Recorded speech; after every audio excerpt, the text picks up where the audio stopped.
Se alguém sair da gravação, volta, tá? Gravou. A gravação tirou umas pessoas, só volta. Boa tarde, pessoal. São 17h05, dia 18 de abril de 2021. Estamos aqui para começar mais um episódio da nossa jornada humanista, estudando esse autor fascinante que é o Heidegger em Ser e Tempo. Hoje a gente vai estudar os parágrafos 14 e 15, com a facilitação da querida Daniela, que nos acompanha há mais de ano, né? Tem participado com muita efetividade, com muita dedicação, né? Com generosidade. E é isso, gente. O importante é a gente mergulhar na nossa partilha, né? Ainda falta, só a partir de junho, ainda falta uma galera de junho, tá, gente? Para ser facilitador, tá? Depois eu vou passar o projetar. Então a gente passa de novo no WhatsApp, tá? E faltam uns 5, 6 facilitações do raio, tá, gente? Então, gostaria que vocês amadurecessem a ideia, a gente cresce junto, né? Também informe, eu deixei no WhatsApp grupo. Domingo eu vou fazer uma palestra às 10 horas da manhã. Um grupo de agenciamentos, um grupo da Federal de Montes Claros. E é só entrar no YouTube, que está lá eu deixei no WhatsApp, tá? Eu imagino que todo mundo esteja lá no WhatsApp, esteja sim, tá? Bom, então é isso. Com vocês, a magistral facilitação da Daniela sobre os parágrafos 14 e 15 do Ser e Tempo. O espaço é teu, Daniela. Boa tarde, professor. Me ouvem bem? Sim, muito bem. Me veem bem também? Sim, linda como sempre. Obrigada, professor. Pessoal, boa tarde a todas, todos, sejam bem-vindos. Bom, deixa eu me apresentar. Primeiro, eu estou no grupo desde o ano passado, né? Sou figurinha carimbada aqui dos estudos humanistas. Eu sou Daniela Oliveira, sou do extremo sul de Santa Catarina, uma cidadezinha bem pequenininha chamada São João do Sul. Então, eu sei que a maioria é de São Paulo e tal, eu sou uma das forasteiras, assim, que encontrou o grupo no ano passado, veio e ficou. Então, para a gente começar, né, profissionalmente, né, eu sou psicóloga, quase psicodramatista, estou terminando a minha formação em psicodrama agora em julho. Então, faço atendimento psicoterapeuta clínico online, né? Enfim, faço atendimento individual e grupal, enfim, tenho dois grupos em andamento. Como boa psicodramatista, adoro grupos. E o que mais que eu ia dizer? Bom, é isso. Para a gente começar a falar do Heidegger, então, acho que eu preciso começar igual todo mundo, né? Heidegger é uma leitura muito difícil. Então, eu já estava apavorada desde que começou o grupo, porque antes de a gente começar as leituras, assim, os encontros, né? O pessoal aqui da coordenação, deixa eu sair daqui da janela do Mix, o meu leitor fica falando. Aliás, vocês vão ouvir, talvez aí de fundo, o meu leitor de telas. Bom, antes de a gente começar os encontros, o pessoal da coordenação aqui do grupo, que apoia o professor Fernando, mandou mensagem para a gente, que era do ano passado e ia continuar, e pediu para a gente escolher, né, capítulos para facilitar e tal. Eu fui lá, escolhi, mas eu ainda não tinha começado a ler o livro, assim. Fui na empolgação, né? E quando a gente começou a ler, e o pessoal começou a apresentar os capítulos, e eu estava lendo toda semana para acompanhar aqui, eu fiquei, gente, como é que eu vou mediar um encontro sobre Heidegger? Eu mal estou entendendo o que eu estou lendo, as outras mediações, assim. Então, eu queria primeiro agradecer o desafio, porque estar aqui mediando uma discussão sobre Heidegger, para mim, é um desafio. Acho que a gente tem muito pouca... Acho que tem um microfone aberto. A gente tem muito pouca proximidade com a filosofia, muitas vezes, né? Eu, pelo menos, senti bastante essa falta de contato com a filosofia durante o curso de psicologia. Então, é uma leitura que, para mim, é bem densa, apesar de que eu leio bastante, gosto bastante de ler, mas me senti muito desafiada. Então, diferente de quando eu apresentei Rogers, que eu cheguei pensando, eu vou lá e vou arrasar e tal, porque Rogers era uma leitura super didática e agradável, enfim. O Heidegger é uma leitura densa, é uma leitura difícil. Então, eu sinto que eu vou ter que ler o que eu anotei aqui, o que eu salvei, pensar e depois falar o que eu entendi para vocês, porque realmente é difícil. Então, nós estamos hoje no capítulo 3, né? Que, já como o título traz, a mundanidade do mundo. Então, quando a gente pensa isso, a gente já pensa, meu Deus, o que está acontecendo, do que estamos falando aqui, né? A mundanidade do mundo. E aí vamos iniciar pelo parágrafo 14, que vai trazer, então, a ideia de mundanidade do mundo em geral. Ou seja, ele vai explicar do que ele está falando, de que raio ele está falando quando fala de mundanidade, né, do mundo. E aí ele começa questionando, né, o que poderia significar descrever o mundo como fenômeno, né? Porque ele vai trazer nesse capítulo essa ideia, né, de apreensão do mundo enquanto fenômeno, né, do ser, de onde encontrar o ser no mundo, né, nos entes do mundo, assim. Então aí ele diz, né, que então o primeiro passo consistiria em elencar tudo que existe no mundo, tudo que se dá no mundo, na verdade, né? Não vou usar a palavra existe para a gente não fazer muita confusão desse aspecto existencial. Então ele diz que primeiro a gente teria que elencar então o que se dá no mundo, né? Ou seja, casas, árvores, homens, enfim, né? Montes, estrelas, ou seja, isso é uma descrição bem, acho que superficial, a gente poderia dizer, né, bem objetiva, que é descrever do que o mundo é composto, né, o que a gente percebe como sendo dado pelo mundo. Mas aí ele traz que essa descrição, quando a gente diz, o mundo é composto de árvores, casas, animais, né, objetos, enfim, ela é uma descrição ôntica, ou seja, ela descreve apenas entes, a gente não descreve os seres, né? E aí ele diz, né, que o que a gente está procurando aqui não é isso, o que a gente está procurando aqui é o ser, né? Não é simplesmente dizer, são árvores, pessoas e carros e, enfim, estrelas, etc. E aí ele vai dizer, então, que descrever o mundo fenomenologicamente significa, até vou ler como está escrito, porque é difícil às vezes interpretar, né? Então, descrever o mundo fenomenologicamente significa mostrar e fixar numa categoria conceitual o ser dos entes que simplesmente se dão dentro do mundo. Ou seja, esses entes que se dão no mundo, que a gente elencou antes, né? As árvores, as estrelas, as casas e tal, para descrever fenomenologicamente, a gente precisa encontrar o ser desses entes, né? E aí ele fala, então, que em si mesma a natureza é um ente que vem ao encontro dentro do mundo e que pode ser descoberto seguindo os caminhos e graus diferentes. Ele vai falar bastante nesses 2 parágrafos que o ser desses entes, né, dos entes que são dados no mundo, que pertencem ao mundo, ele se revela no encontro né, quando existe um encontro com esses entes, né, no contato com esses entes, no uso desses entes, enfim. E aí se revela o ser desses entes do mundo, desses entes dados pelo mundo. Sim, é um pouco confuso assim mesmo, gente. Ou pelo menos do jeito que eu entendi é o máximo que eu consigo tornar didático. E aí ele diz isso, né? Não será então que em última instância se poderia interpelar o mundo simplesmente como determinação desses entes? Ou seja, o mundo, a gente poderia dizer então que o mundo ele é simplesmente a composição desses entes, uma soma de todos esses entes que se dão nele.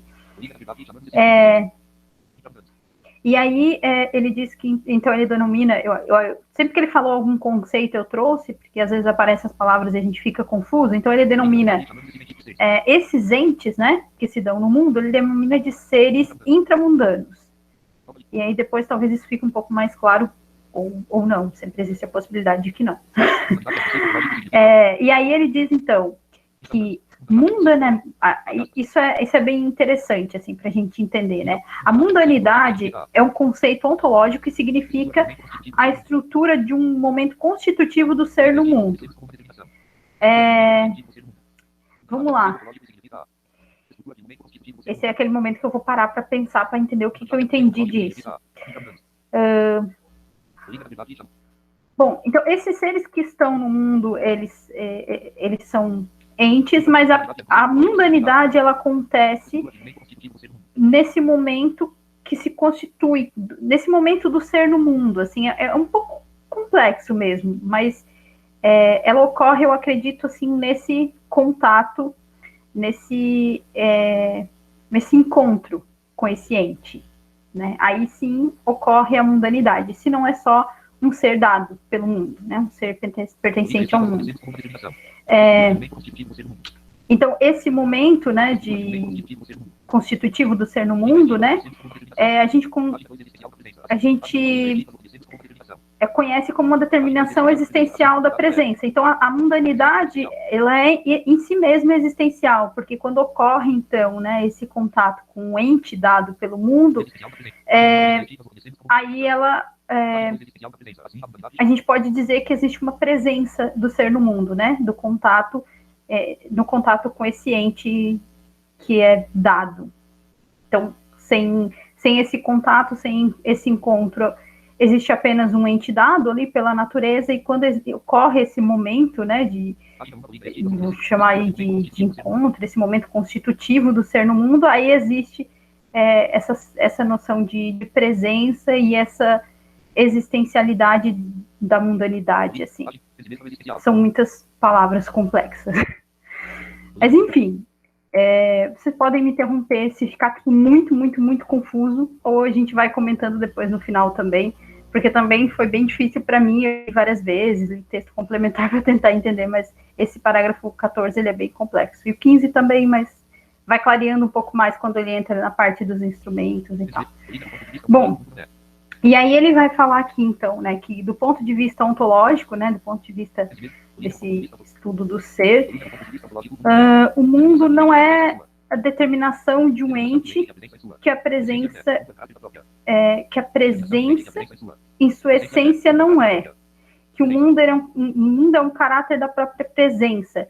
Ele vai encarar o mundo desse jeito mais ontológico, assim, né? Que existe mundo quando existe presença, quando existe quando é possível encontrar o ser nas coisas.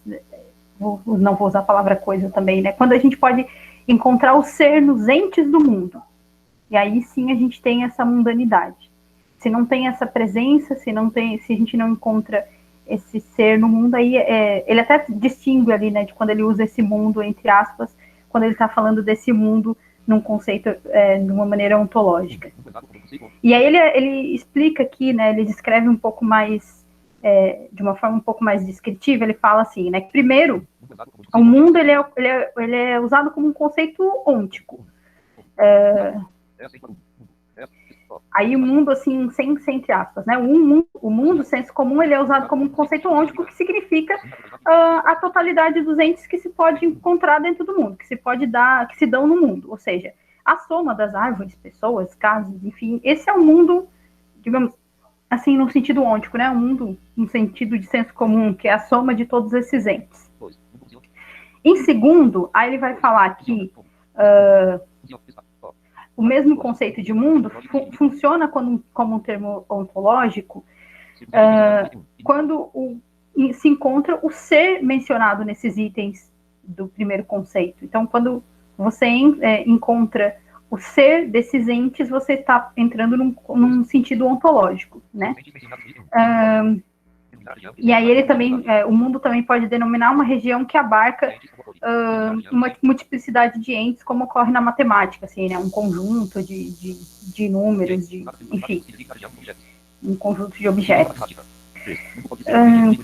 E aí ele fala, em terceiro, que o mundo pode ser novamente entendido como um sentido ôntico, e aí essa parte ficou bem confusa para mim, que ele fala assim, nesse caso é um contexto em que, de fato, uma presença vive como presença e não o ente que a presença em sua essência não é, mas que pode vir ao seu encontro.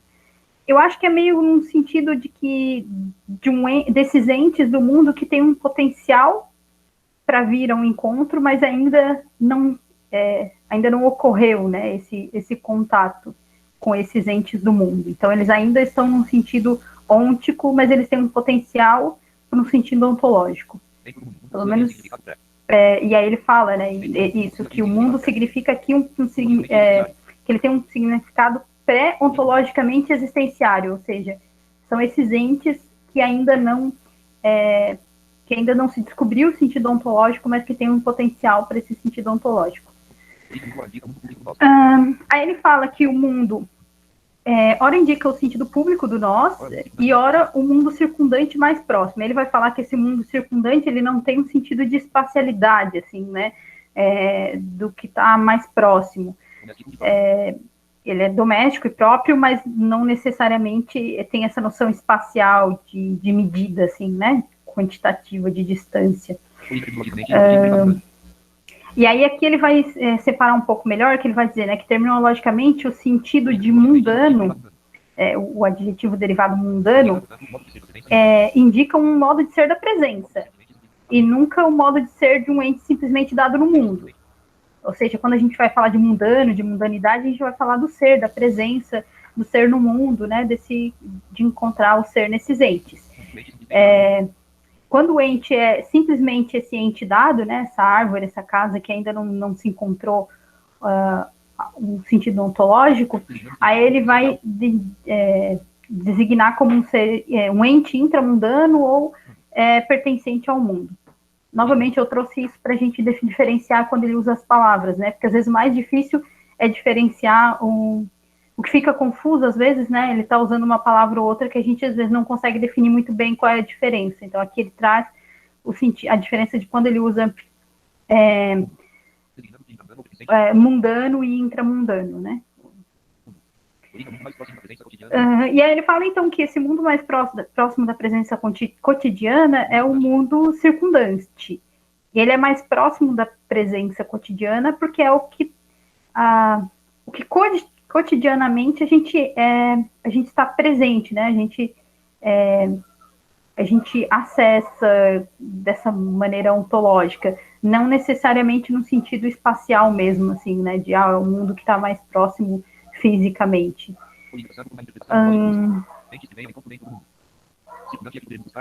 E aí ele fala aqui, né, que passando por uma interpretação ontológica dos entes que vêm ao encontro dentro do mundo, que é isso que eu falei, né, que quando esses entes vêm ao encontro, a gente aí consegue encontrar o ser desse ente, né, e aí ele fala isso, né, que passando por uma interpretação ontológica dos entes que vêm ao encontro dentro do mundo circundante, é que podemos buscar a mundanidade do mundo circundante, ou seja, é nesse encontro que a gente pode encontrar que a gente pode encontrar ficou redundante, mas é nesse encontro que a gente pode acessar a mundanidade, ou seja, o ser desse mundo circundante, que ele vai chamar de circunmundanidade, que é mais uma palavra, mais um conceito aqui complexo também. E aí ele fala aqui o que eu estava dizendo antes, né, que o circundar, constitutivo desse mundo circundante, não possui de maneira alguma um sentido primordialmente espacial, que é o que eu já falei, né? E aí agora, eu acho que isso ficou bem confuso, gente, mas foi o máximo que eu consegui clarear na minha mente. Agora a gente vai, então, para o parágrafo 15. E aí ele vai entrar, então, na análise da mundanidade circundante e da mundanidade em geral. E aí o parágrafo 15 é o ser dos entes que vêm ao encontro no mundo circundante. Então, primeiro ele explicou a maioria desses conceitos, né? O que é mundanidade, o que é mundano, intramundano, o que é um ente dado no mundo, o que é esse encontro do ser no mundo circundante, enfim, e aí agora ele vai explicar melhor como isso acontece, até onde eu entendi aqui. E aí ele começa falando assim, né, que a demonstração fenomenológica dos entes que se encontram mais próximos se faz pelo fio condutor do ser no mundo cotidiano, também chamamos de modo de lidar no mundo, e com o ente intramundano.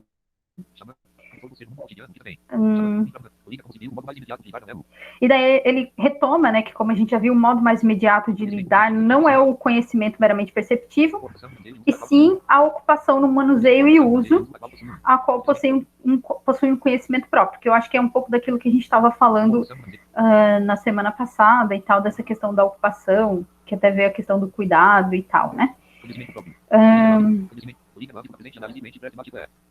E aí ele vai retomar aqui, né, que então o ente pré-temático é o que se mostra na ocupação do mundo circundante. Então ele fala que o ente não é objeto de um conhecimento teórico do mundo, mas o que é usado e produzido, assim. Ele vai falar um pouco nesse parágrafo que a gente vai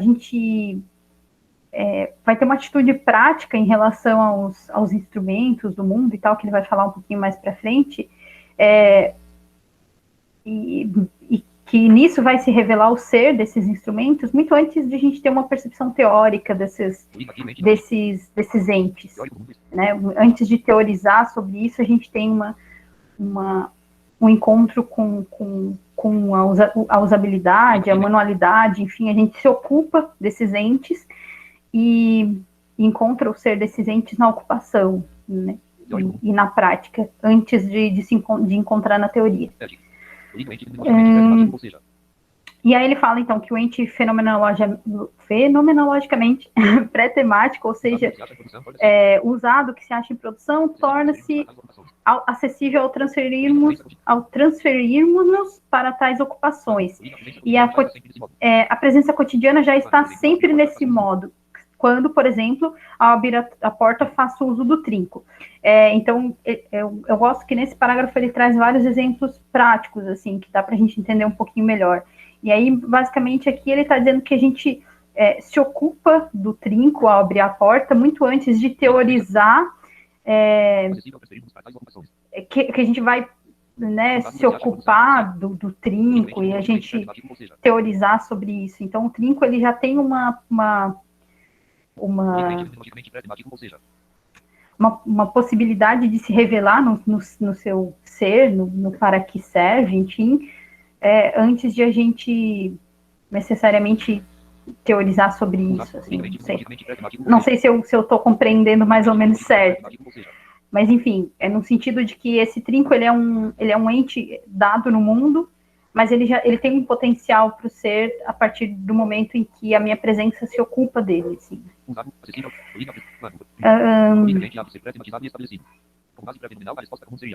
Aí ele fala aqui, né? Que ente há de ser pré-tematizado e estabelecido como base pré-fenomenal? Aí ele fala, a resposta comum seria as coisas, né? E aí ele fala que não exatamente, porque ao se interpelar o ente como coisa, já se recorre implicitamente a uma caracterização. Ou seja, se a gente diz que o ente é uma coisa, a gente já está dando já está dizendo o que ele é, né? A gente já está caracterizando ele. Então, não necessariamente seria essa a resposta, assim, né? É das coisas que nós nos ocupamos, esses são os entes dados pelo mundo. Porque quando a gente diz, né, caracteriza esse ente como coisa, a gente já está meio que caracterizando ele como, já está tentando dizer o que ele é, né? Ou seja, a gente já dá uma caracterização ontológica prévia, que é o que ele diz aqui.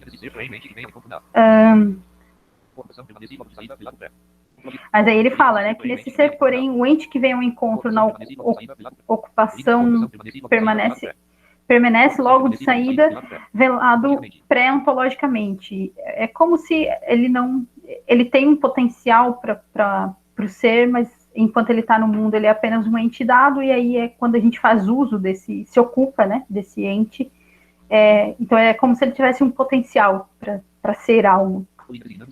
Depende de como a gente vai se ocupar, dependendo de como a gente vai se ocupar dele. Designamos o ente que vem ao encontro na ocupação com o termo instrumento. Aí aqui vai ficando um pouco mais claro, quando ele começa a falar de instrumento, né?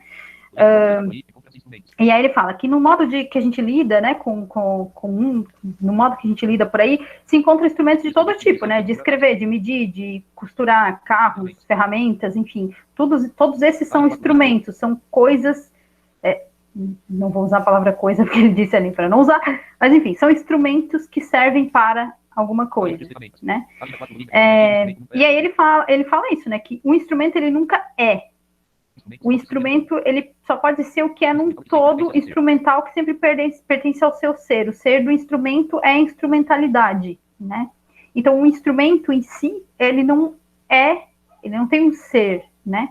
É a instrumentalidade, é o uso que a gente vai dar para o instrumento na presença, né? No ser, no mundo, é o uso que a gente vai dar para esse instrumento que vai tornar ele um ser, que vai dar instrumentalidade, que vai tornar ele algo.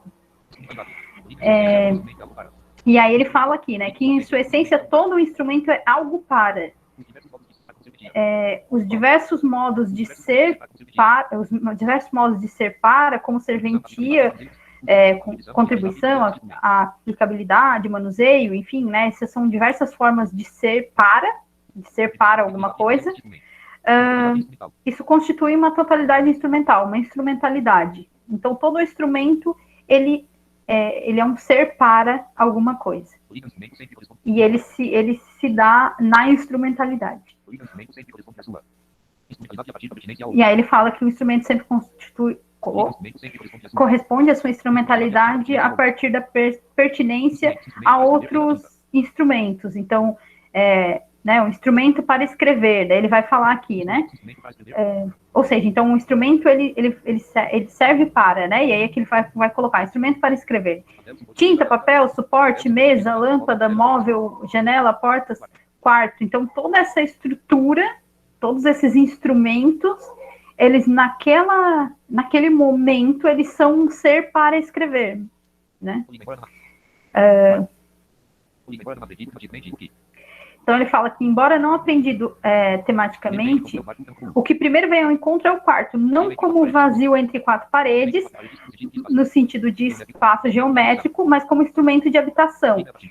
É a partir dele que se mostra a instalação e, nela, os diversos instrumentos singulares. Antes dele, sempre já se descobriu uma totalidade instrumental. Então, primeiro vem a instrumentalidade né, de algo para escrever, e aí depois vem o quarto, e dentro do quarto todos os instrumentos que compõem o quarto, que são instrumentos para escrever, naquele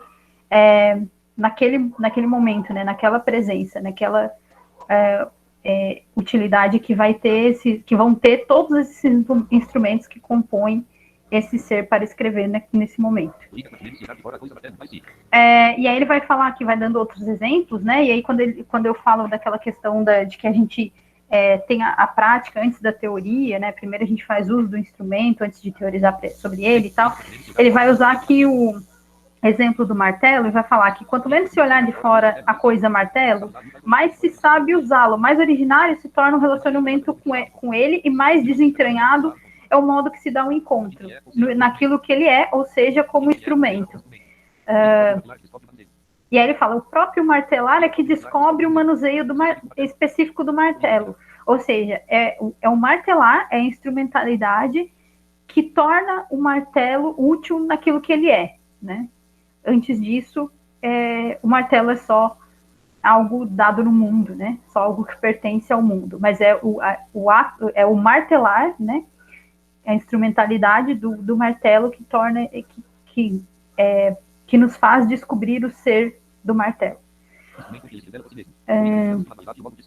E aí ele fala, denominamos de manualidade, que é outro conceito que ele traz aqui, né? O modo de ser do instrumento em que ele se revela por si mesmo. E aí ele fala que o instrumento está disponível para o manuseio em sentido amplo, unicamente porque todo instrumento possui esse ser em si, e não simplesmente ocorre. É como se todo o instrumento ele estivesse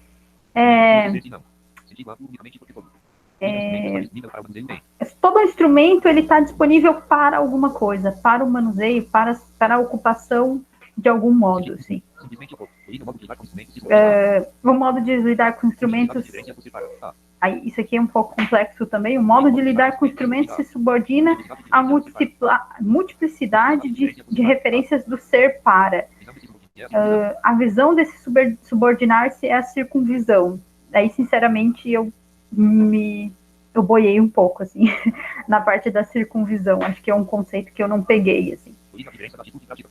E aí aqui ele descreve aquilo que eu falei da atitude prática e atitude teórica, que ele fala assim, né, que a diferença da atitude prática para a atitude teórica reside não somente no fato de que a prática age e a teoria contempla, mas de que para não ficar cego o agir, né, a ação faz uso da teoria, mas principalmente porque originariamente tanto contemplar é ocupação, quanto agir possui a sua visão. Parece um pouco uma implicação mútua ali, né, entre a prática e a teoria.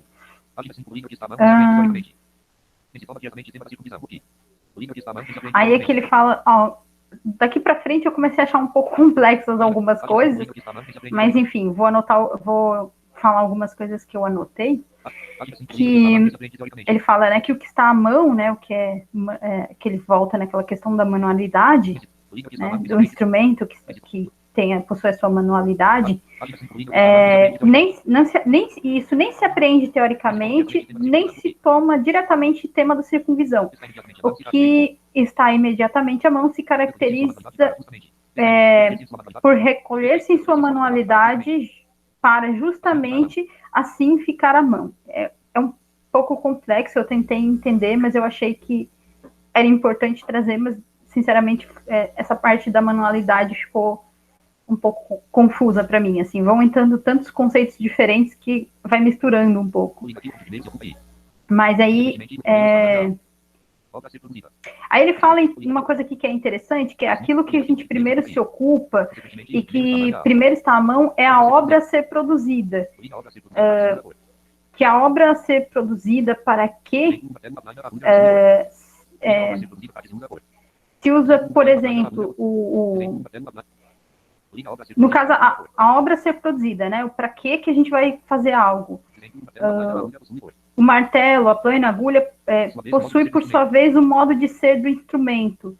É como se primeiro a gente tivesse a ideia da obra que vai ser produzida, para depois a gente ter o uso da instrumentalidade, né? O uso do instrumento ali.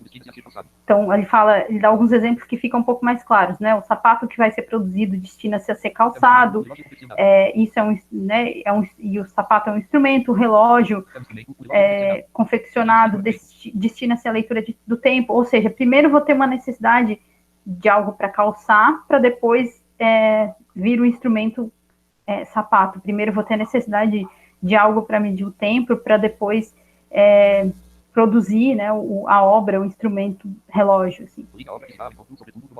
E aí ele fala que a obra que se dá ao encontro, sobretudo no modo de lidar da ocupação que está sendo trabalhada, deixa e faz vir também ao encontro na possibilidade de emprego constitutivo de sua essência para que ela foi produzida.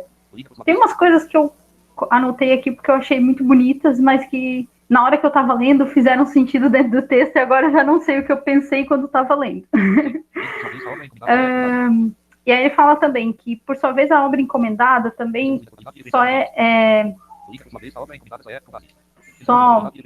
com base no seu uso e na totalidade referencial dos entes descobertos. Ela só é descoberta no uso. É como se a obra que vai ser criada, ela só se torna algo, ela só passa a ser, né?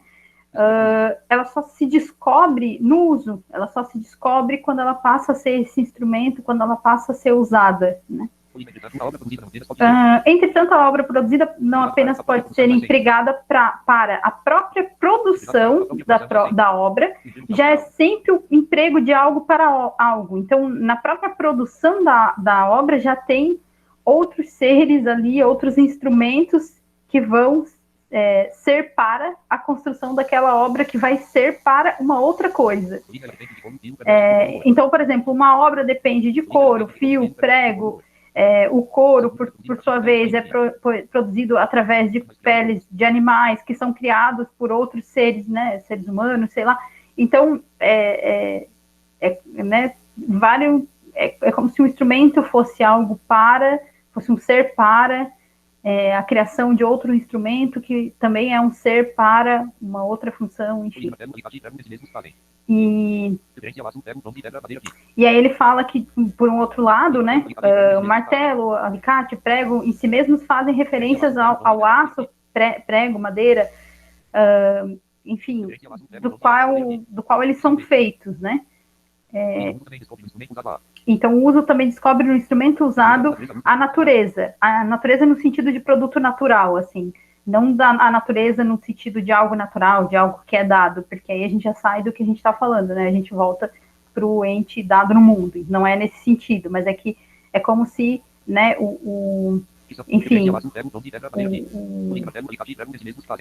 sei lá, o martelo faz referência ao produto do que ele é feito, enfim, e isso vai nos remetendo até chegar à natureza, né, ao natural das coisas.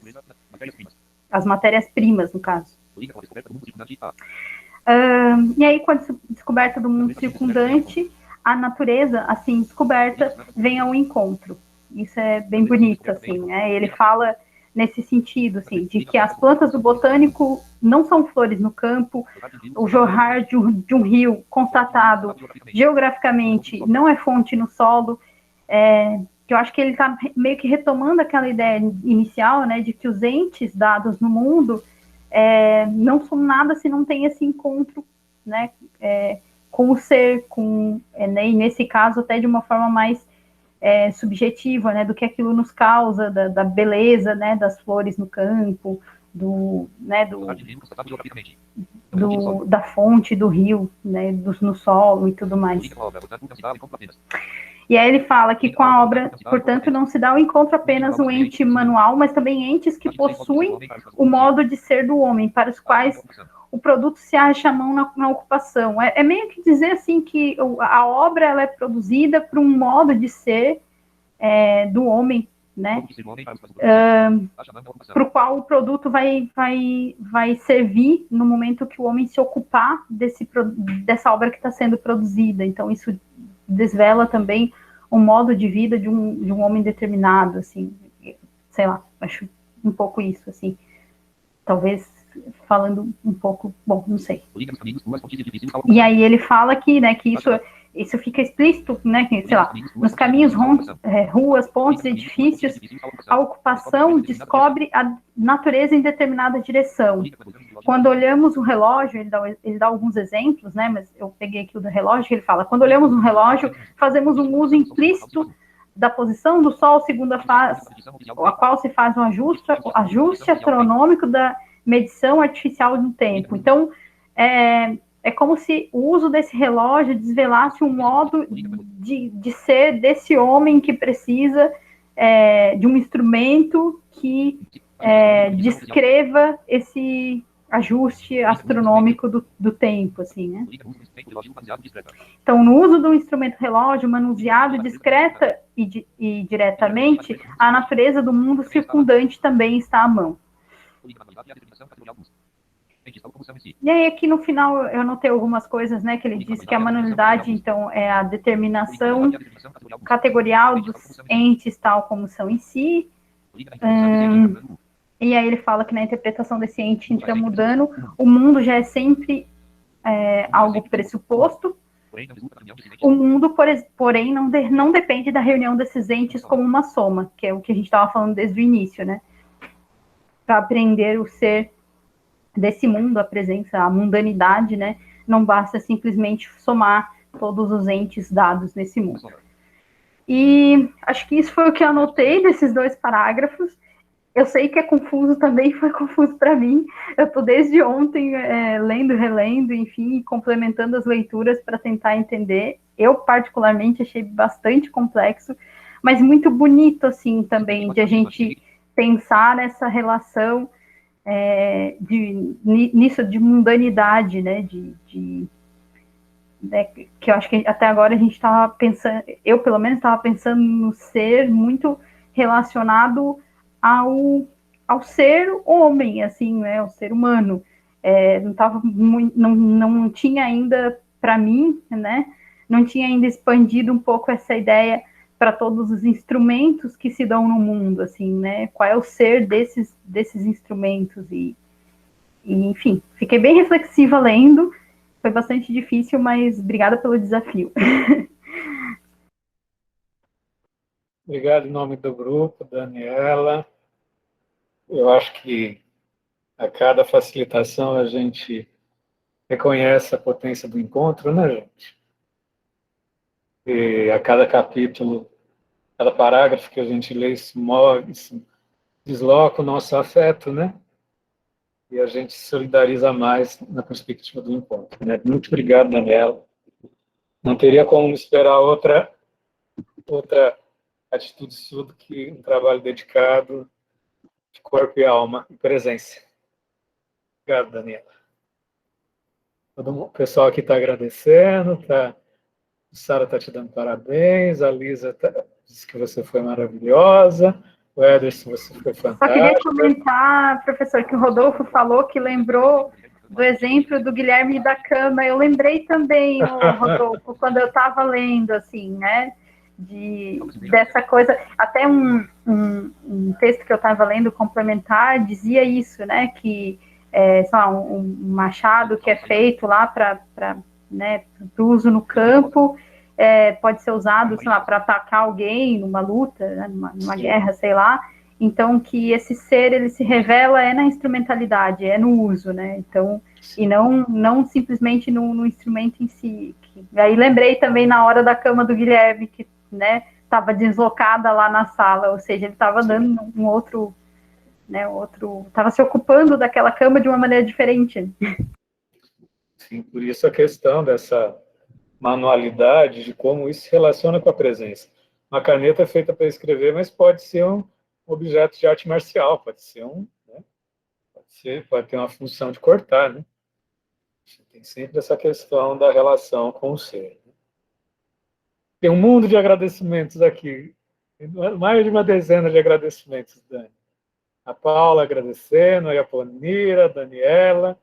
Tem uma mundanidade de agradecimentos aí. Tem todo um relevo, uma mundanidade de agradecimentos aí. E, gente, eu fico muito tocado, né? Antes de eu passar para vocês, eu fico muito tocado, porque eu acho que cada capítulo que lê é um deslocamento da nossa consciência, da nossa presença, né? E a importância desse nosso encontro, eu sou muito grato de ter essa perspectiva de encontro, né? Porque, eu digo e repito, se a gente fizesse minha leitura sozinha, não corresponde nem a 1% da potência do encontro. E uma coisa que eu percebi, professor, é que quando a gente lê bem atentamente, ele vai retomando coisas com conceitos diferentes, com palavras diferentes, porque ele vai introduzindo mais conceitos, mas no fim ele está sempre retomando um mesmo pressuposto, assim, uma mesma ideia geral, assim. Ele vai ampliando essa ideia, vai criando novos conceitos, mas eu acho que se a gente vai conseguindo, assim, pegar a base do que ele está tentando dizer, a gente vai conseguindo seguir. O importante é não se afastar da ideia primeira ali, né, do ser no mundo. E aí depois vai ficando mais fácil, eu acho. É essa reconfiguração da nossa percepção a partir da presença, né? A palavra-chave é presença. Sempre esse deslocamento do nosso cartesianismo, da nossa objetivação, da nossa unitarização, no sentido bem caricato, bem moderno, e a gente reaprender tudo, a gente se reconfigurar a partir da concepção de presença. Isso ficou muito claro para mim nesses parágrafos, e antes de eu abrir da minha ansiedade ocupar o espaço e eu colaborar com o meu olhar, compor com vocês, a palavra está aberta para a gente compor juntos, tá? Quem quiser falar pode levantar a mãozinha ou então se manifestar no chat que eu vou fazer na lista. Estamos abertos para o encontro. Professor, eu queria começar fazendo uma colocação que eu já pensei algumas vezes, mas que eu fico com vergonha de trazer e trazer uma compreensão totalmente diferente, uma leitura diferente, que talvez não tenha a ver, mas querendo ou não, eu fui fazendo relação, assim, né? Que, principalmente quando ele foi falando, né, desse encontro, dessa coisa que se dá na presencialidade e tal, enfim, como psicodramatista, assim, o Moreno bebeu um pouco do Buber, né? E o Buber fala um pouco dessas relações do eu tu e eu isso e tal, né? E de encontro e tal. E em alguns momentos eu fui fazendo um pouco da relação dessa coisa do ser e do ente, né? Com essa coisa do tu e do isso do Buber, assim. Talvez sejam leituras que não se encontram, mas para mim, em algum ponto, ficou próximo, ficou mais fácil de entender, assim. Desculpa se eu estiver misturando mais coisas que não se misturam. Eu acho que você está certíssimo. Tem a epistemologia humanista, né? É uma certa história das mentalidades que se intercomunica, com certeza. Seria até muito bom, em algo mais para frente, a gente estudar Buber, né? Essa questão eu-tu, de alguma forma, é um relevo intersubjetivo de todo esse caldeirão ontológico. A questão do ser está no eu-tu do Buber. Eu poderia, inclusive, ter elencado o Buber para dar no meu módulo da graduação, em matéria da pós. Mas eu fiz o meu recorte. Né? Adoraria abrir um espaço de estudo do Buber, tá, gente? Vamos aliás, gente, só para fazer o gancho, a gente tem em torno de 8 semanas, 8 encontros para a gente fazer o nosso projeto informal, tá, gente? De repente, a gente podia ler algum artigo do Buber, né? Eu já estou até jogando aí a ideia, tá? E aí já comecem, gente, até fazendo um gancho. Já comecem a conversar no WhatsApp sobre o que a gente pode preencher 6 a 8 encontros, né? O Márcio, ele apontou que a gente tem 8 semanas. Não sei se até fim de novembro. Depois a gente pode checar direitinho, mas a gente já pode ir propondo alguns artigos. Eu proponho mini corporeidades em desfile, porque a gente vai ver corpo e alma, pensamento ocidental. Acho que isso vai ser fantástico, tá? E aí cada um vai propondo, a gente vai compondo, tá? Pessoal, estamos falando de mundo, mundanidade. E que isso mexeu com vocês? Eu estou muito mexido. Só que eu quero falar mais para frente, porque senão minha ansiedade ocupa espaço. Eu posso só fazer um comentário sobre o que a Daniela falou? Sim, André. Eu não sou, nunca li muito, aliás, nunca li Buber, né? Mas essa questão do eu-tu, essa terminologia, na hora que você falou, me chamou a atenção. Tem um livro que é da Ana Maria Feijó, não sei se vocês conhecem, que é uma fenomenóloga do Rio de Janeiro, né? Eu acho que ela é da UERJ, não sei, ela está no Instituto de Fenomenologia. Eu não estou achando aqui, era para ele estar aqui perto de mim. Enfim, ela traz essa terminologia, né? Ela fala... UERJ e IFEM, né? Obrigado, Guilherme, comentou aqui. Ela traz essa terminologia, né? Que ela fala que numa terapia, né, heideggeriana, ela traz esse termo do Buber, a postura seria de um tu, e não de um eu-tu, num certo distanciamento, né? Agora eu não vou me lembrar exatamente, mas eu acho que o seu apontamento foi muito preciso, Daniela, porque eu li essa conexão feita pela Feijó, eu vou até procurar essa referência depois, que ela traz esse termo, né? Eu achei bem interessante. A escuta e a fala em psicoterapia, pode ser esse, eu não vi quem comentou, pode ser esse livro. Mas enfim, era só esse apontamento mesmo, vou procurar essa referência. O Rodolfo também falou que está lendo ali o Eu, Tu e o Ser e Tempo concomitantemente, que está conseguindo fazer a relação, então acho que realmente talvez se aproxima um pouco. Sim. A relação eu outro está presente na fenomenologia da percepção, a questão da intersubjetividade, né? O Merleau-Ponty também é um canal muito potencializador dessas questões, tá? A fenomenologia da percepção é maravilhoso. Pessoal, o que as questões do mundo despertaram nos seus afetos, onde vocês se sentiram afetados, o espaço está aberto.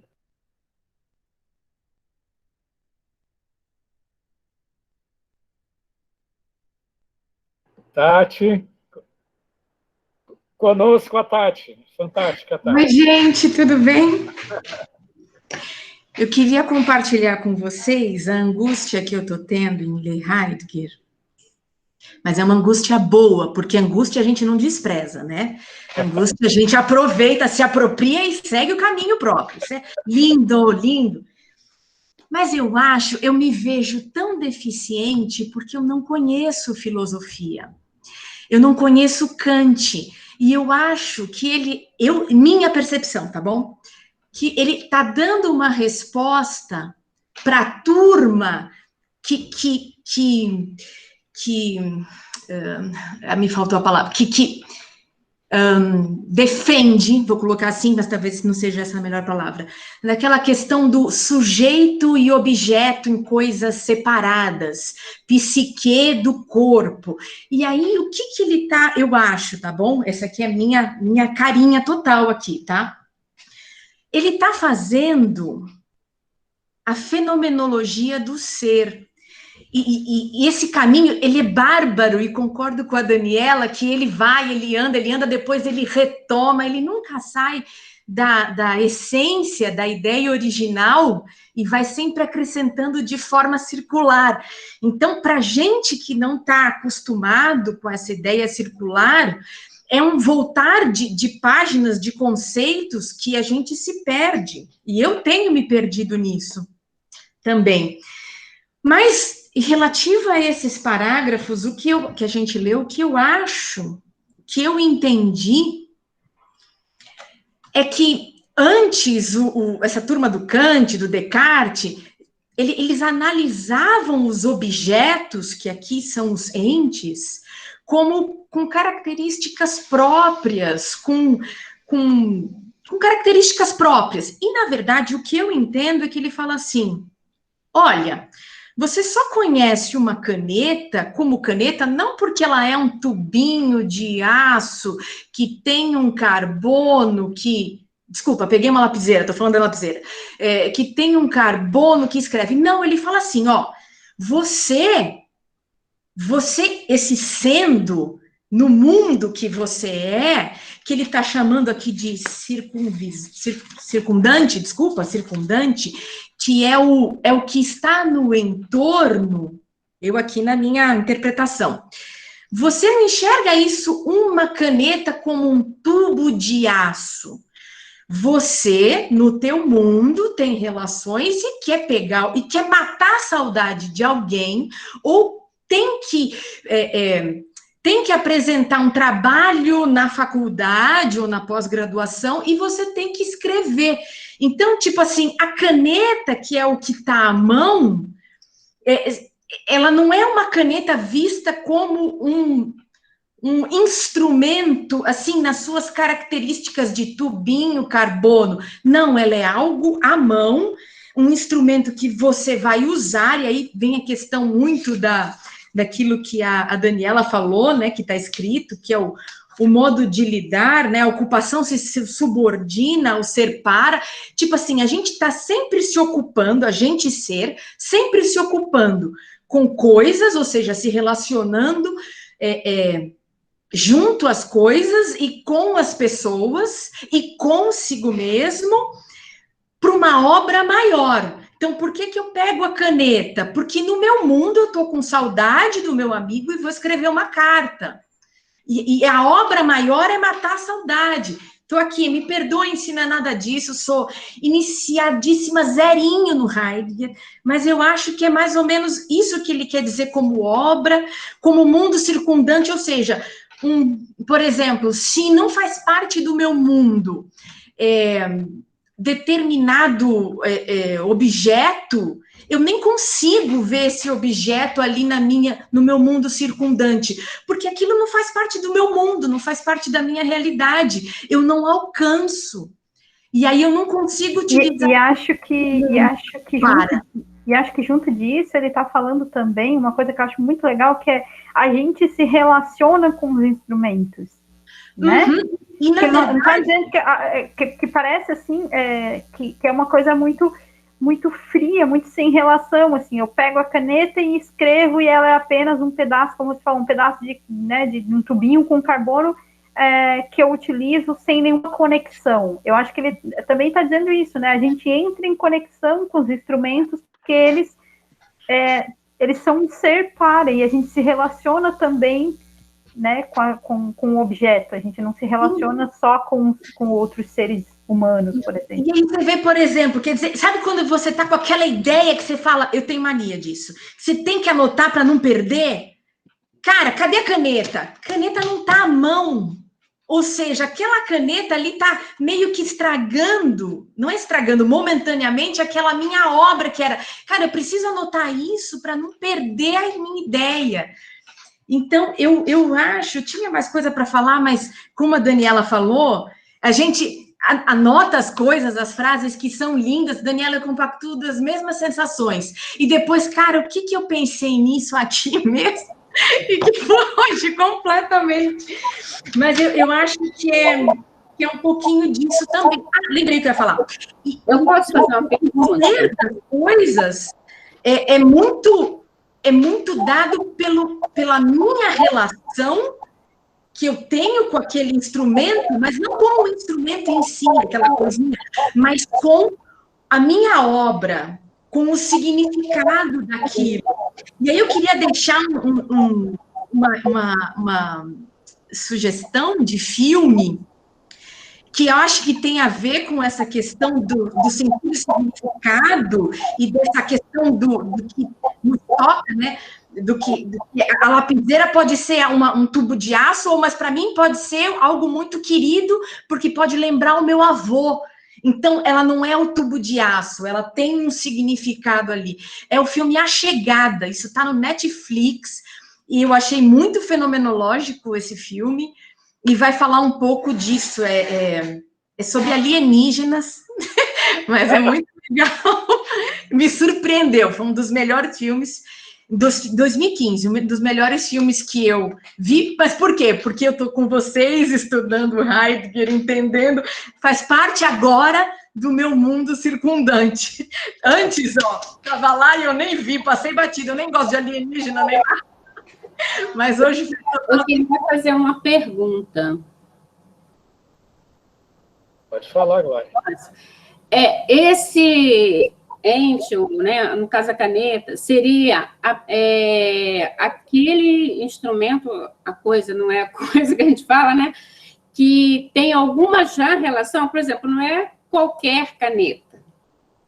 É uma caneta que está relacionada com um ser. Por exemplo, se eu pego a caneta que era do meu pai, quando eu olho para a caneta, a primeira coisa que eu vou lembrar é do meu pai, para escrever alguma coisa. Então, eu queria saber assim, seria essa relação ou é qualquer caneta que tem a função na hora que eu vou ali precisar de utilizá-la? Eu entendo, a pergunta acho que não foi para mim, foi para todo mundo, mas da forma que eu entendi, eu entendo que é qualquer caneta que se dá em relação, que se encontra em relação no ato de escrever. Então, toda caneta é um instrumento para escrever. E quando eu entro em contato com a caneta para escrever, né, com o objetivo de escrever, ou para alguma outra coisa, né, a caneta como instrumento para algo, quando eu utilizo dessa caneta para algo, quando eu me ocupo dela, eu entro em contato com o ser dessa caneta, né, que é o ser para, que é a função de algo, de um instrumento para algo. Então, não necessariamente tem que ter uma ligação afetiva mais profunda, no meu entendimento. Eu entendo que acho que ele está aqui contrapondo a questão que na época era muito 1927, né? Questão do positivismo, conhecimento, a ciência, um espetáculo, a verdade absoluta, só é verdade aquilo que se mede. Eu acho que ele está fazendo um contraponto aí. E aí entendo que vai depender da tua relação com qualquer outro instrumento ou ente, ou, por exemplo, vou dar um exemplo, uma Bic. Eu sou uma pessoa que coleciono caneta, tenho verdadeira adoração por caneta, e tenho caneta que todo mundo, um monte de gente me deu, um monte de gente querida me deu. Mas uma Bic, eu particularmente, se tiver uma Bic, se perder uma Bic, se alguém quiser pegar uma Bic, ou jogar fora uma Bic, mesmo que tenha carga, eu não vou ligar. Agora, se você utilizar a caneta que era do meu avô, e eu guardo ela no armário para ninguém usar, aí eu vou ficar enciumada. Então, eu acho que é mais... Eu acho que tudo depende da relação que você tem e do significado que você dá para tua relação com aquilo que está dentro de um sentido. Então, eu acho que, não sei se ajudou, se mais atrapalhou, me perdoem. Heidegger é deliciosamente difícil e desafiador. A pergunta da Glória suscita várias questões. Guilherme, quer compor conosco? Oi, eu quero sim. Primeiro, eu queria falar o que a Karen postou no chat. Pensei em algo relacionado ao que a Tatiana traz, que é a impressão que eu tive de que o ser dos entes é determinado a partir de si. As coisas são determinadas a partir do ser que dá sentido àquilo. Parece que as coisas só são quando alguém diz o que são ou algo do tipo. É exatamente isso que a Karen falou, né? É a questão da impropriedade quando ela é misturada com o cuidado ou a cura. O mundo te diz o jeito que você deve lidar com as coisas. A gente não... Supondo que no meu primeiro contato com o martelo, eu jamais saberia o que o martelo é para martelar. Eu só sei que o martelo é para martelar porque eu martelo. Eu utilizo o martelo para martelar. Isso que dá a constituição do martelo. Fora isso, ele seria um pedaço de madeira com um pedaço de ferro. Que é uma coisa completamente diferente do martelo. É uma questão da conjugação da ação. As coisas, as instrumentais são usáveis, utilizáveis, e a gente descobre o que as coisas são no nosso ato de utilizar as coisas. Isso que significa um sentido em si, né? Mais ou menos em si, né? Porque é a diferenciação de que achar que as coisas têm um significado pré-determinado original. Assim, como se o martelo fosse para martelar como objetivo dado por Deus, ou dado pela natureza. O martela porque ele foi um objeto feito para martelar, é o destino objetivo dele, né? Que é a questão quando o Heidegger retorna a questão da técnica grega, que se diferenciou da técnica de artesanal para a técnica de produção. As coisas são feitas com um objetivo em mente. No sentido de que se não houvesse a necessidade de martelar, também não haveria um martelo, não haveria necessidade de criar um martelo, né? Nem existiria martelo. Foi o mundo que nos convocou ao precisar de um objeto para martelar. Aí nós criamos o martelo. E aí é interessante, para voltar na questão dos sentimentos, interessante diferenciar a questão do significado e do sentido. O significado é comunicável, é eu dizer uma palavra para vocês saberem o que essa palavra diz. Ele é compartilhado propriamente com tudo para nós podermos nos comunicar. E o sentido, ele tem realmente essa questão da minha relação com o objeto.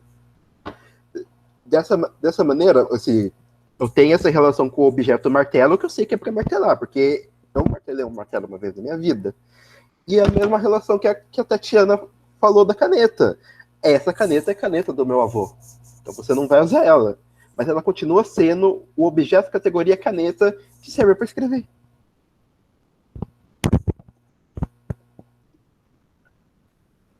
Muito bom, Guilherme, a partilha. Eu me inscrevi também para compartilhar. Eu acho o seguinte, essa leitura sobre a questão do mundo, da mesma forma que as pessoas estão...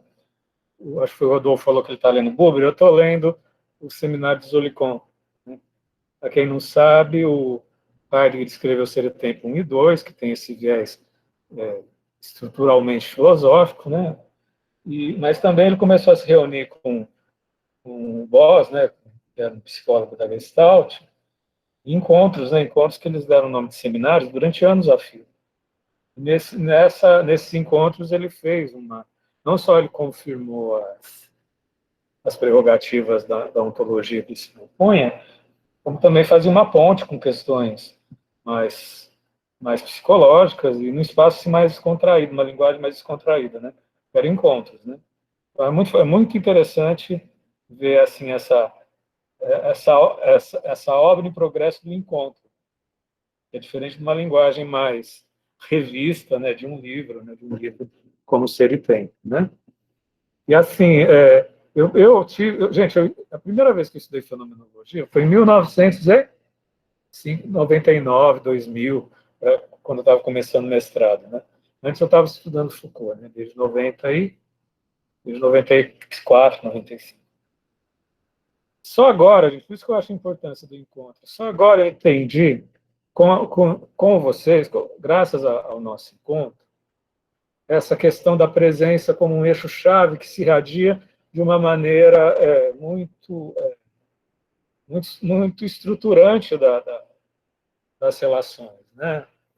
E numa frase que ele disse no seminário de Zolicon, que tem a ver com a questão do mundo, né? Ele diz que a presença não é nem sujeito nem substância. E aí isso me fez ressoar em mim, como embora, mesmo que a gente faça um movimento, né, de vida adulta, né, no sentido da fenomenologia, como é difícil para a gente deixar de se olhar como uma substância, ou deixar de se olhar como um sujeito, e se ver como um lançamento no encontro. E isso juntou com a leitura da mundaneidade, né, porque é como a Dani apontou na leitura, né? O mundo, você pode ter uma concepção de mundo como se fosse uma somatória de entes ou de coisas, né? Não, o mundo, ele se constrói a partir da dimensão da presença. Eu acho que esse é um enunciado-chave, não sei se para toda a ontologia do Heidegger, mas eu acho que esse é um dos eixos. É como a gente se conceber enquanto lançamento. Que não é nem um sujeito, a minha epifania foi que não é o sujeito Fernando que se lança. Eu já sou o ser aí, né? Como é que é a gente se conceber enquanto presença? A presença não é substância nem é coisa. E o mundo também não é substância, né? Não é uma coisa. O mundo ele tá em relação, né? Ele está em contato, em conexão. Esse tipo de transbordamento, de deslocamento. Quando a gente pensa que a gente se lança, é quase como se a gente tivesse uma escolha, né? E na verdade a gente já está lançado. Já está lançado e a gente foi educado para se ver como um ente entre outros, né? Sim. Com RG, aquela questão. Eu acho que isso que é meio difícil. Uma coisa é você ler o autor, outra coisa é você se olhar de uma maneira ontológica, entendeu? Né? Eu acho que vai ser um exercício de vida inteira a gente perceber essa dimensão do ser, entendeu? Porque a gente foi educado para ser um ente entre outros, né? E o Heidegger, desde a primeira linha, diz, não é um ente entre outros, a gente tem essa abertura, a gente tem esse lançamento, nunca foi, e ao mesmo tempo a gente é lançado no mundo onde a gente se vê um ente entre outros. A gente se apresenta de uma pessoa para outra, ou entra numa sala de aula com o risco de ver 50 entes. E não são 50 entes, é um lançamento. É uma presença. Aqui não são 47 entes. É uma presença. Né? Isso exige uma outra sensibilidade. Né? Que isso a gente vai construindo, né? Uma outra construção de si. Né? Isso é uma coisa que a gente tem que estar atento. Que a gente é educado a gente foi educado no cartesianismo, né, gente? Até a gente purificar esse cartesianismo. De algum jeito, a gente pensar desse modo heideggeriano é angustiante pelo quanto... porque é como se tirasse aquilo que a gente tem como base, assim, né? Como... de algum jeito, é como se a gente se prendesse à ideia de que a gente é algo pronto, acabado, que a gente é alguma coisa... Né? Estável, enfim, né? Então, imagina, é como se você estivesse numa plataforma, enfim, equilibrado em cima, sei lá, né, de um pedaço de madeira a 20 metros de altura e alguém vem e puxa o que está embaixo de você e você despenca, assim, porque é um pouco disso, assim, a gente tem essa sensação de que tem algo que nos que nos segura, assim, essa coisa de eu sei quem eu sou, assim, né? E a gente não sabe, a gente tá aí, né, lançado no mundo e eu acho que só é tão angustiante porque nos faz dar conta dessa questão da presencialidade, assim, do ser, né? É como se nos abrisse os olhos para ver aquilo que a gente que a gente nunca foi, que estava escondido, assim, é como se nos revelassem um segredo que nos desestrutura completamente, porque a gente foi estruturado de outra forma. Então, Daniela, quer coisa mais conceitualizante, categorizante do que currículo? Né? Currículo acadêmico, currículo profissional, é uma sucessão de linhas, é uma historicidade linear. Eu tenho que atualizar meu currículo Lattes por uma questão acadêmica. Eu fico olhando meu currículo, eu não identifico o meu currículo, gente. Essa semana eu dei uma palestra, dei uma aula no sábado passado para um grupo, a pessoa escreveu meu currículo, falei, gente, que coisa mais bizarra, né? E o que é? O que é esse lançamento? Como é que a gente acolhe esse lançamento?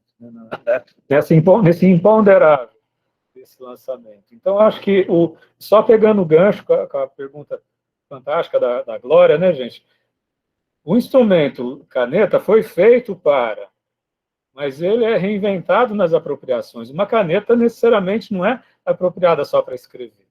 Ela pode ser um instrumento de uma arte marcial, ela pode ser um instrumento de decoração, ela pode ser um símbolo fálico erótico. Imaginou você usar a caneta com finalidades eróticas? Pode ser infinitas coisas na medida em que a gente constrói a caneta, a gente reconstrói a caneta na nossa relação enquanto presença para a caneta. Pegar o exemplo da caneta é fácil, agora imagina a gente pegar o exemplo diante do momento social que a gente está vivendo, das nossas relações interpessoais, né? E ver que as coisas não são dadas. Eu acho que aí é que entra a leitura em grupo, dá um suporte afetivo para esses deslocamentos. Né? Não é uma experiência conceitual.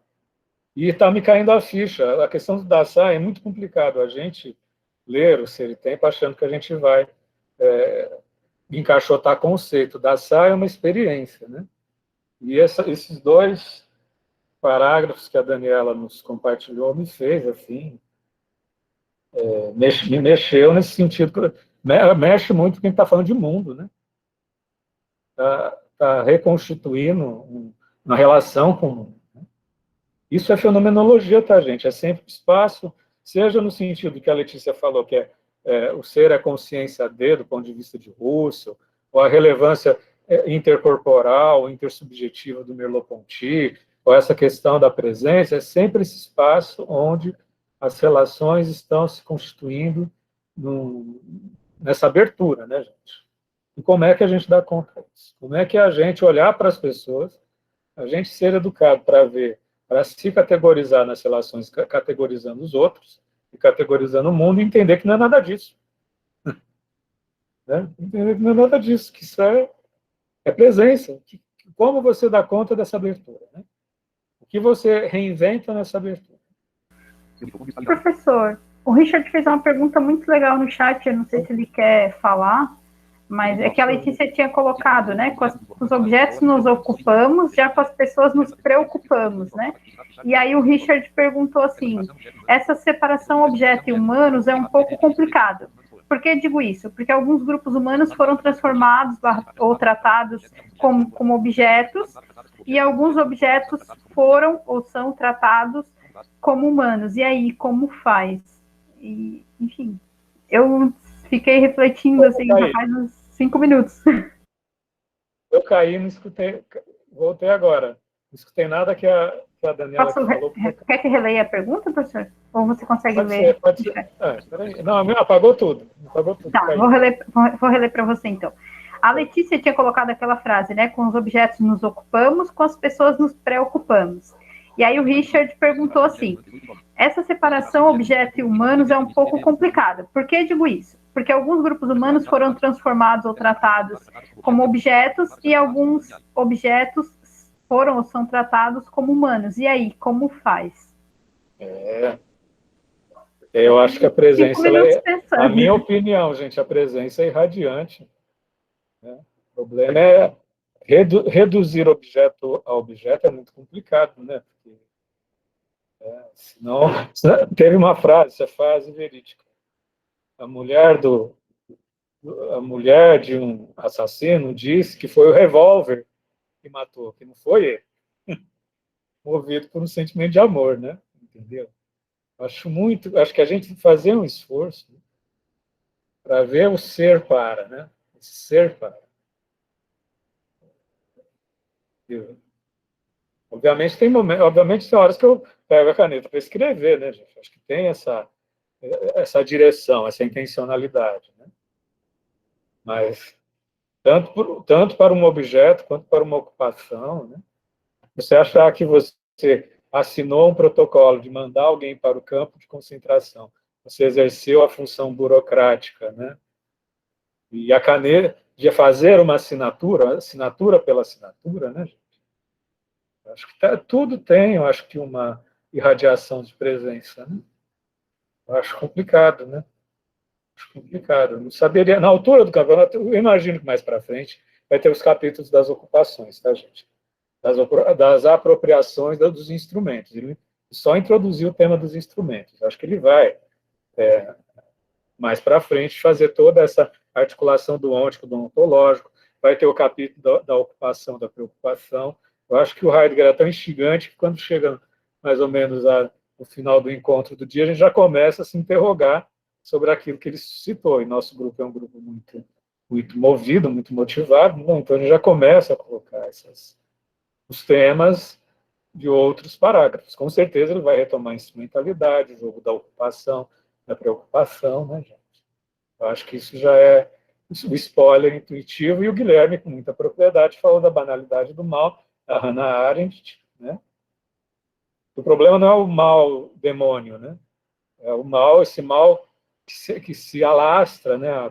A Hannah Arendt fala de banalidade do mal, que o mal cotidiano é como um fungo que se alastra, fala a imagem do fungo, né? Que se amassa e que se arrasta e que é naturalizado, né? Que se alastra. Né? A Hannah Arendt é maravilhosa também para a gente incluir nos nossos estudos humanistas, tá? Então, acho que assim, só ver nosso momento atual, né, Letícia? Né? Exatamente, Letícia. Tem gente que está em cargo de governo que acha que é o rei das assinaturas, né? Que acha que é uma questão só mecânica de assinar, que não tem formação, não tem uma base humanista de se colocar no lugar dos outros, né? Se coloca no lugar dos outros apenas movido pelos interesses do poder, né? É complicado, a gente está vivendo um momento muito crítico, né? Peraí, está tocando uma coisa aqui. Peraí, está tocando uma coisa. Bom, então, gente, eu queria... Alguém mais quer compartilhar como é que é essa relação, essa presentificação do mundo? Né? Estamos encaminhando já para o nosso final, essa mobilização afetiva. Eu queria só comentar um pouco a pergunta do Richard, de uma reflexão, é que eu acho que é importante a gente pensar, quando a gente lê Ser e Tempo, como que o Heidegger está descrevendo é a abertura para possibilidades do ser. Ele está dando o início primordial das coisas, né? Porque o que o ser é, ele vai falar na frente, é a abertura para a careira onde se dá encontro com as coisas no mundo e os outros entes. Aí, lendo o Richter, a resposta que eu penso se trata de pessoas como objetos, porque elas podem ser tratadas como objetos. Assim, é uma possibilidade ontológica, porque as coisas não têm sentido em si. Então, no mundo, a gente constrói as relações com os objetos e as outras pessoas dessa maneira. É uma possibilidade. Não é como se a gente tivesse uma lei universal que eu tinha que tratar as outras pessoas com respeito. Isso não existe, porque nós somos Dasein, nós somos abertos, nós temos que nos definir e nos fazer. Isso é muito diferente de não pensar que a partir desse posicionamento, nós não podemos tomar outros posicionamentos. É possibilidade também eu tratar as pessoas com respeito e com educação como seres humanos dignos de vida. E isso que se vem pensando depois, por exemplo, em Foucault, com relações de poder. É possível isso, que uma pessoa seja colocada em situação de quase escravidão, análoga à escravidão, preconceitos raciais, LGBTfobia. E eu acho que também é uma coisa nossa de construirmos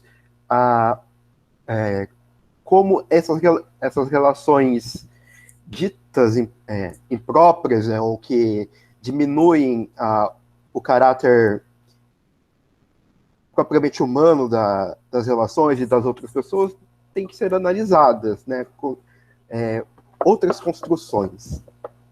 Pelo menos é o que eu penso.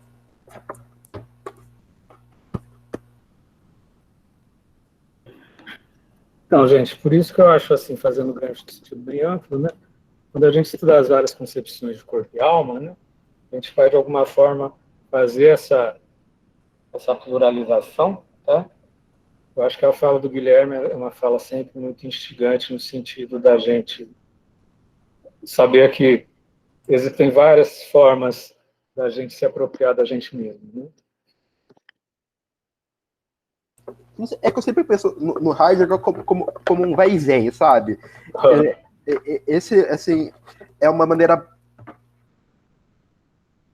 quase num estruturalismo, como se fosse a base do que era o ser humano. E disso pode surgir várias outras coisas. Sim. Ele não está negando, por exemplo, que eu posso ter um subconsciente. Porque isso, assim, de uma maneira bem leviana, né? Mas esse subconsciente é uma possibilidade, da mesma maneira que é uma possibilidade a ser regida por comportamentos. Sim. Ele está procurando algo prévio a todas as outras coisas que pode ser de possibilidade humana. E, assim, é importante sempre lembrar que o Heidegger não se importava com, sei lá, política, questões raciais, questões de discriminação. Ele foi um cara que depois se uniu ao movimento nazista. Assim, ele era branco, ele era evangélico. Assim, a realidade dele é completamente diferente da nossa, né? Ele não foi instigado a pensar essas coisas, né? Nem queria. Não era objeto de pesquisa dele, né? Ele era um filósofo, não um sociólogo também, né? Mas existem vários filósofos que pensam na sociologia, né? Sim, não, mas assim, essencialmente não é, nunca tô dizendo, não é uma obrigação não dele. É uma obrigação dele, né? Ele não tinha interesse, simplesmente nunca falou nisso. Nunca apareceu como possibilidade para ele falar essas coisas, né? Ele é tipo aquele aluno que tá fazendo TCC que sabe exatamente o que ele vai pesquisar e não quer saber de mais nada além disso. Ele foi direto no que ele queria falar e falou. Mas é o nosso dever, como continuadores dessa tradição, caso nós queríamos, pensar os desdobramentos do que ele falou. E sempre muito atentos aos desdobramentos que a gente pode dizer que são negativos, né? Porque, como eu disse, isso pode abrir espaço para a gente tratar as pessoas como se fossem nada. Da mesma maneira, isso pode a gente pode construir uma relação de respeito inimaginável, assim, com os outros, né? Porque eu tenho que respeitar os outros nas possibilidades que eles são. Que podem ser diversos e únicos. E a própria historicidade da humanidade, que ele disse nos anos 50, 60, pós-guerra, hoje a gente está vendo outra guerra, né? A guerra pandêmica, né? A realidade é outra. Richard levantou a mão, pessoal? Quer comentar, Richard? Levantei sim, é rapidinho, professor. Oi. Eu acho que sua colocação foi bem feliz, porque é isso, é o ser, né? É o ser, se fazer presente, etc. E eu só fiz a colocação da pergunta porque, por exemplo, a gente teve uma população escravizada durante bastante tempo, que foi objetificada, né? Infelizmente, é um passado. E aí eu coloquei a relação do objeto e humano ser separado, colocado, porque, por exemplo, a gente tem um objeto que a gente usa muito no quarto chamado criado mudo, e no tempo colonial do Império, era um homem ou uma mulher negra com a língua cortada.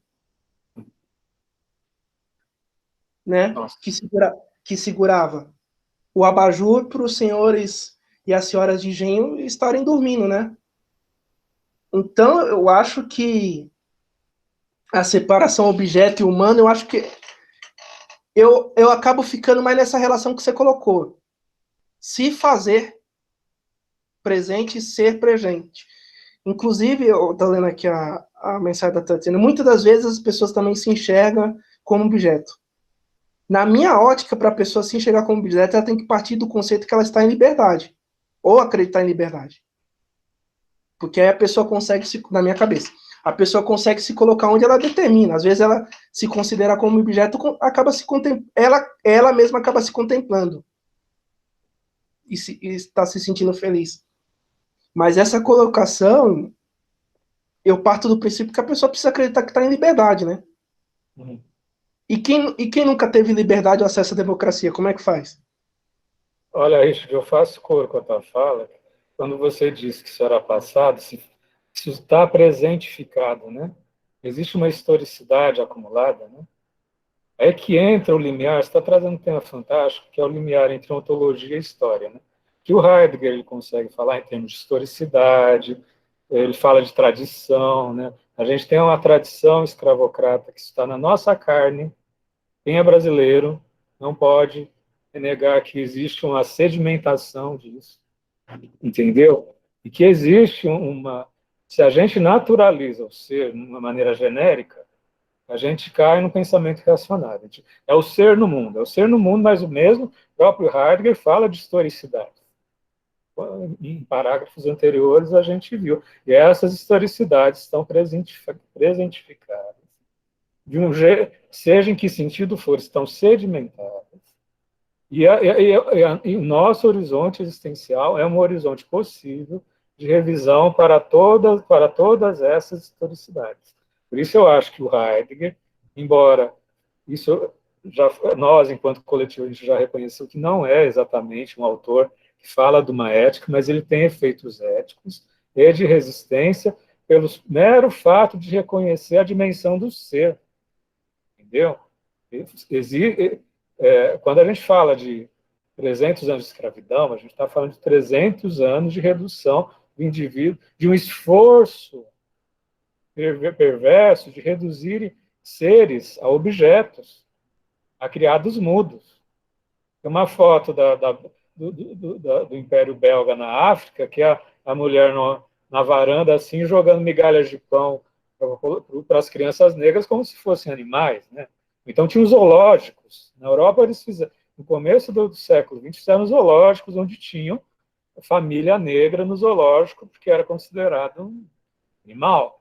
Então, o Heidegger, ele nos instrumentaliza, já que a gente está falando de instrumental fenomênico, teórico, metodológico, epistêmico, para a gente ter uma postura ética de humanização. Ser humano é uma condição. Agora, humanizar-se é uma construção, é um pressuposto ético. E a fala do Richard, não consideremos, gente, que nós aqui, as pessoas que estamos aqui, nós estamos vivendo a plenitude da nossa humanização. Nós temos na nossa estrutura, né, estrutura histórica, colonialista, pontos nos quais nos humanizamos e pontos nos quais nós viramos monstros, nós nos monstrificamos.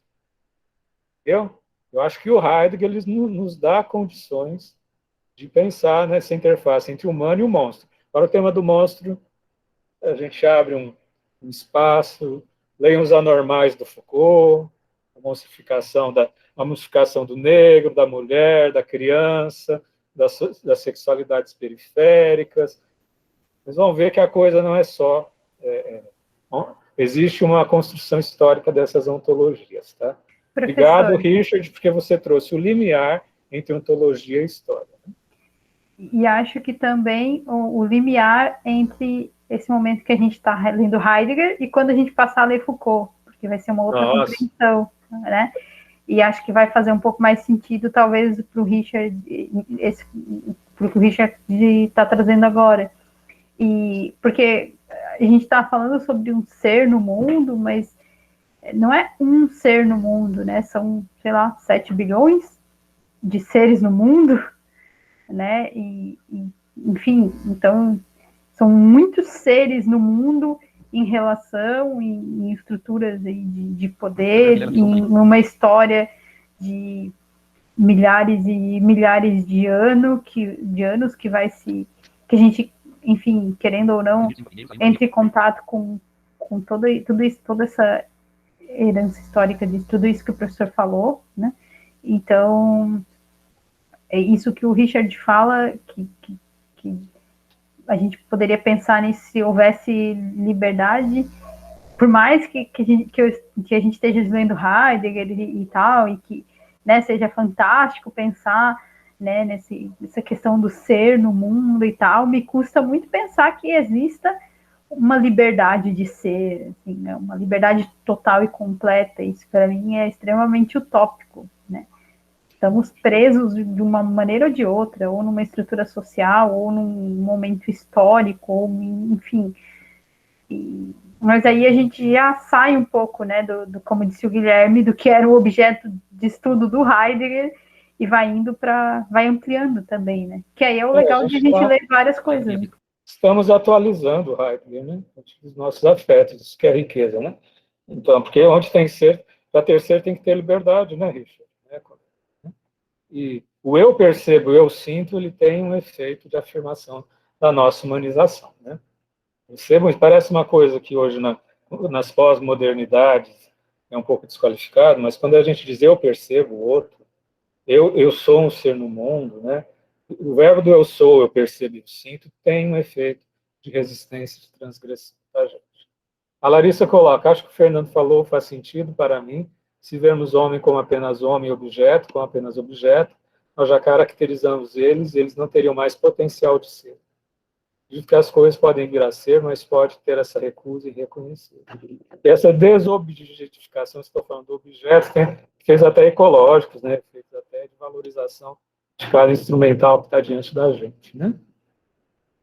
Daniela coloca, gosto que o Guilherme fala, porque nos instiga a colocar os autores no seu tempo histórico, social e pessoal.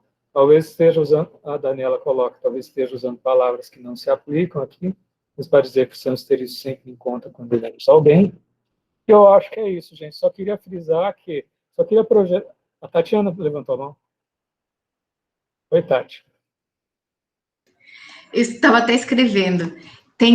Pegando o que a Daniela falou sobre liberdade, tem um texto maravilhoso da Hannah Arendt sobre o que é liberdade. É lindo. E se vocês tiverem curiosidade, eu posso... Ele é curto, assim, não é muito... São umas 10, 15 folhas só. Eu posso compartilhar com vocês porque vale a pena. É libertador. Só isso. Bom, gente, já estamos encaminhando para o final de hoje. Eu só queria comentar uma coisa. Eu vou fazer uma recomendação que nem a Tatiana. Pensar essa questão da liberdade como o estar libertos para fazer qualquer coisa é algo muito complexo. Eu gosto muito de pensar naquele livro do Frantz Fanon, Os Condenados da Terra, que ele faz uma explicação muito breve do que seria mais ou menos os povos as pessoas negras, elas não são livres onticamente, ou seja, em condições concretas, mas elas continuam sendo livres ontologicamente, ou seja, elas podem se tornar as possibilidades. A questão é que a história do nosso mundo não deixa as pessoas negras abertas para um campo de possibilidades maiores. Ou seja, de fato, tem a questão da história, né? Certos povos são objetificados e eles têm a sua liberdade cassada. Eles não podem ser plenamente livres. eles não são. Mas nós temos que fazer esse movimento de dar essa liberdade a todos. Sim. É incrível como a gente está atualizando o Heidegger, gente. Isso eu acho que é de mais precioso. Existe uma ontologia, uma história do presente. Só tem sentido a gente estudar qualquer autor se a gente faz uma história do presente, tá? Queria assim, congratular a todos nós, enquanto grupo, que a gente está fazendo uma história do presente, tá? Bom, questão de ordem, gente. Monitoria, repasse novamente, só pegar lá no OT, gente. Está faltando mês de junho para a gente preencher os facilitadores, tá? São 5, 6 facilitadores. A gente está crescendo junto, é sempre uma experiência de se lançar no encontro muito acolhedor, porque dá um fiozinho na barriga, mas veja como todo mundo se acolhe aqui, como a gente cresce junto. Então, vivam essa experiência, se permitam, vamos nos permitir, né, como diria o filósofo Lulu Santos, certo? Filósofo fundamental da filosofia brasileira, tá? Né? Enfim. E tá o quadro aí, por favor, dê uma olhada.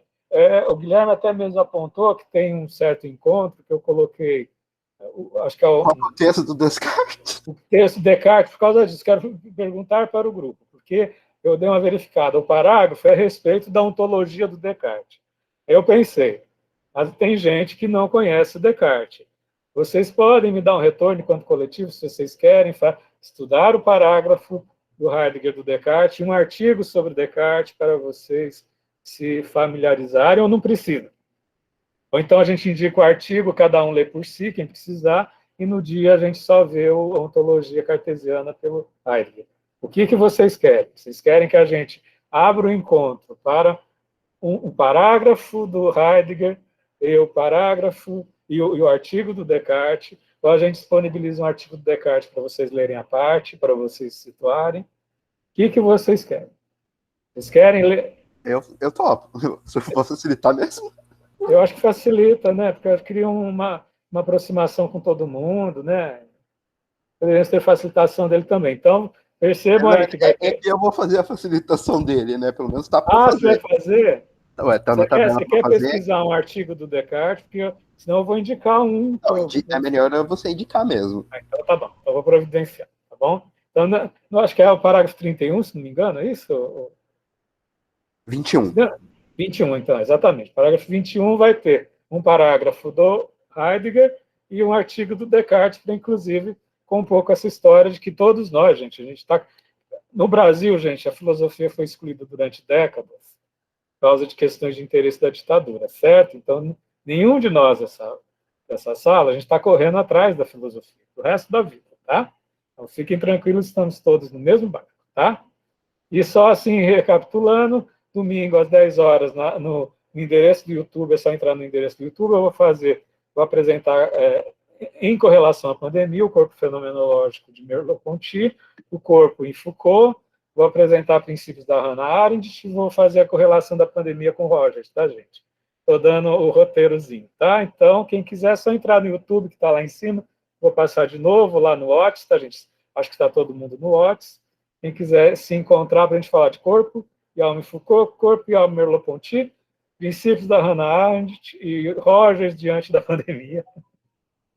Né? Vai ser uma felicidade encontrar com vocês, tá? Mais alguma questão, pessoal? Mais alguma questão? Senão eu vou encerrar a gravação e a gente pode conversar mais um pouquinho. Abraços, até semana que vem, pessoal. Eu vou estar aqui depois da gravação, quem quiser conversar. É sempre ótimo encontrar com vocês. Valeu.